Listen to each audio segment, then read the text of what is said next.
Maharashtra today 24 news, सत्य परिस्थितीचा सविस्तर आढावा।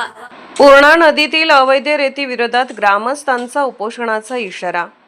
अकोल्याच्या मूर्तिजापूर तालुक्यातील सांगवा मेळ येथील पूर्णा नदीत सुरू असलेल्या कथित अवैध रेती उपशाविरोधात ग्रामस्थांनी संताप व्यक्त करत प्रशासनाकडे लेखी तक्रार दाखल केली आहे।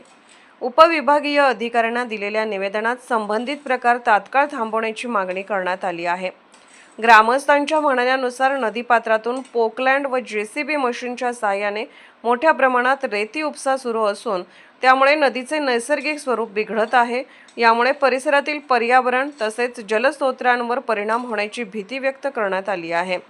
सांगवा मेळ येथे असलेले आसरा माता देवस्थान व परिसर तीर्थक्षेत्र असल्याने या भागातील अवैध उपसा विरोधात स्थानिकांचा तीव्र विरोध असल्याचेही निवेदनात नमूद करण्यात आले आहे। ग्रामस्थांनी या प्रकरणाची सखोल चौकशी करून संबंधितांवर नियमानुसार कठोर कारवाई करण्याची मागणी केली आहे। दरम्यान प्रशासनाने तातडीने हस्तक्षेप करून अवैध रेती उपसा थांबवावा, अन्यथा गावकरी तीव्र आंदोलन छेडतील असा इशाराही देण्यात आला आहे।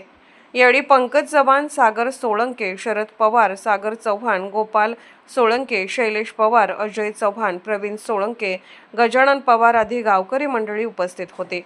ग्राम सांगवामेळमध्ये 8 दिवसापासून रेती अवैधरित्या उपसा चालू आहे। गावात गावकऱ्यांना सांगूनही ते थांबत नाही आहेत। त्यांचं असं म्हणणं आहे की आमच्या वरिष्ठासोबत बोलणं झालं, आम्ही वरिष्ठासोबत बोललो, आम्ही हा रेतीचा उपसा असाच चालू ठेवू। त्यांनी रेती उपसासाठी पोकलँड आणि डोंग्याच्या सहाय्याने ते रेती उपसा करत आहेत। जसं की पश्चिम महाराष्ट्रात रेती उपसा केला जातो समुद्रात, पण नदीत ही परमिशन नसतानाही ते रेती उपसा करत आहेत। त्याच्यावर दंडात्मक कारवाई करण्यात यावी यासाठी आम्ही आज सर्वजणांनी SD ऑफिसला निवेदन दिलं।